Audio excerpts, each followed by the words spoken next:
Probably one of the most difficult tasks for you as a leader or manager is to provide feedback, especially when it is negative or constructive feedback. It can often feel quite challenging and maybe even tempting to avoid these conversations altogether. But feedback is an important part of your leadership role and also the opportunity for your employees to improve their work, improve their skills, and even further invest into their own development. So in this video today, I'm going to share with you 4 important tips to consider when you want to provide bad feedback to an employee. Hi, I'm Anne Koopman and I'm a former leader in the manufacturing industry, and now I work as a leadership coach and an expert and facilitator for team development. Make sure that you subscribe to my channel below because I regularly update this channel with videos around self-improvement, leadership skills, and also how to develop effective teams. So my first point when we talk about feedback is that feedback is subjective.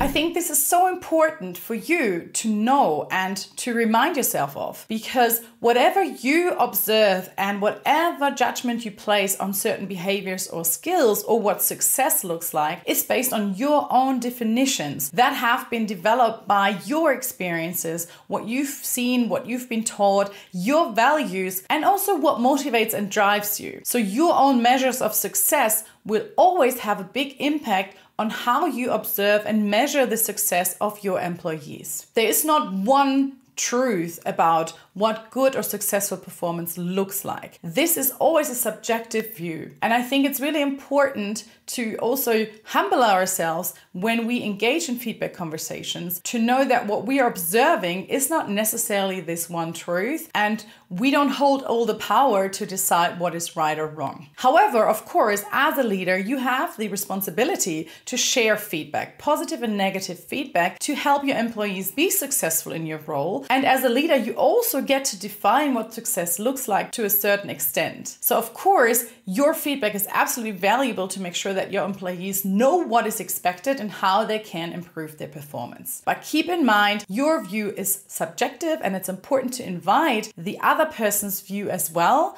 to come to a shared understanding and agreement. Tip number 2 is around providing feedback in a timely manner. It's really important that you provide negative or constructive feedback as soon as you can after you've observed something. Do not wait for a half-yearly performance review or even the yearly performance review. I see this happening time and time again. And even I made that mistake back in the day when I worked as a leader. Sometimes it feels a bit uncomfortable, and so we kind of note these things mentally and then we talk about them once a year when we have to score someone on their performance. And we then have to think about their performance and try and remember things that they have done or haven't done. This is really difficult because then suddenly it becomes this big issue that they feel a bit blindsided by because they maybe never knew that you saw that as an issue. So you've never provided them with a chance to even improve on their work. So it's quite an unfair position to put them in because then it's too late for them to change anything about it.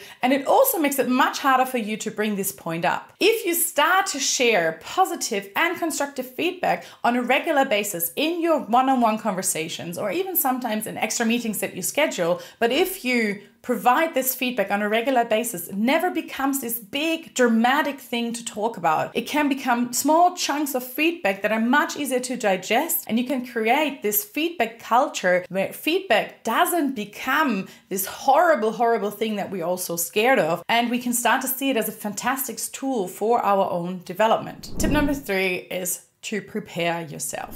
Throughout the year, throughout the week, whenever you observe something that somebody has done really well, where you've seen their strength in action, note it down. At the same time, make notes of situations you've observed and examples of situations where you see their potential for improvement. This is really important because it will help you to then become clear on your message and provide a proper feedback conversation and statement, as I will talk about in the next point. So whenever you observe something, make note of it, because having clear examples is going to be key in making feedback conversations successful and helping the other person understand where you're coming from and what the feedback actually means. And then also, it's really important to schedule time for yourself to prepare your opening statement and prepare what you're going to say and what your intention of this feedback conversation is. This is really important, and I think people underestimate how valuable and powerful preparation is. Preparation won't take away that sometimes it's hard to provide a difficult message, but preparation will make sure that you are confident in your message, that you have properly prepared why you're providing the feedback,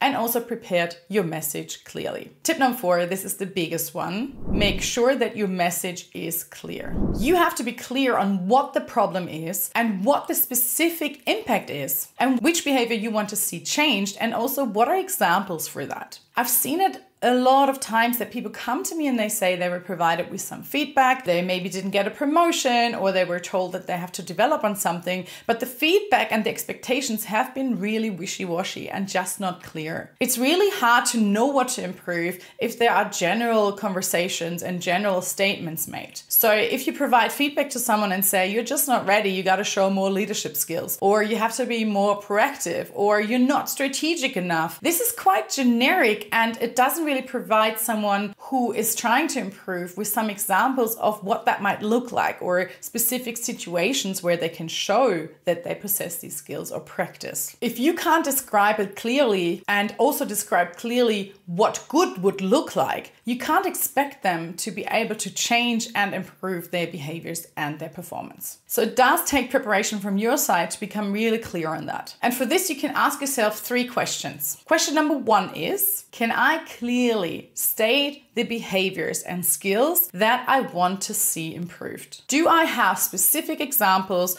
of these behaviors in action? The second question you can ask yourself is, can I clearly describe the impact this behavior is having on, for example, team performance, team morale, the culture, sales numbers, performance of the company, the revenue? Can you clearly explain why it is a problem, why this behavior matters, and why it needs to be improved? What is the impact this behavior has? And the third question you can ask yourself is, can I clearly describe the behaviors that I want to see? What would good look like? What are examples and situations where you want to see them improving? What are examples for things that they could do or say? Be very specific in how this development could look like. Also be clear on, is this something that has to change right now, right away? Or is it something that can change over time and you can define a development plan together? To say it in Brené Brown's words, clear is kind. You want to be as clear as possible in your message, because only then can people take that information, digest it, and then take action on it. By beating around the bush, by talking around the issue, you're actually not going to make it easier for someone to understand what's going to happen. Feedback still will feel a little bit harsh sometimes or difficult to digest, and your employees might get emotional. That's completely okay. You won't be able to take that away. It's always a bit hard to hear feedback, but you have to be clear in your message so they know what is expected of them. For some more detailed explanations of how to prepare your opening statement and how to prepare what you want to say in these conversations, check out this video here. And lastly, one bonus tip from me. I don't think that you should use the so much shared and talked about sandwich method when providing feedback. Do not try and soften the blow by saying something positive, then quickly mentioning something that you would like to see improved, and then following it up with something positive again. This might feel easier for you, and this might make it easier for you to provide the message because you don't have to focus on the negatives so much. But it actually is not clear, and it actually will avoid the person to really understand that there's something that you want to see improved and how. Because maybe they might just remember the good stuff, or maybe they will get caught up in the negative, but they don't have had a chance to have a proper conversation with you around it. And also it will actually dim the light on the positive behaviors as well if you mix it in with the negative ones. Take time to provide positive feedback, make it strength-based, show where you already observe them using their strength and where you feel like they're achieving and overachieving their performance goals. And then also take time to properly talk about the things that you see employee could be improved. These were my 4+1 bonus tip around providing bad feedback for employees. I would love to see your comments on if you found this helpful or what you struggle the most with, and I can't wait to hear what you think. For more tips around difficult conversations and feedback conversations, check out these videos here, and I can't wait to see you soon.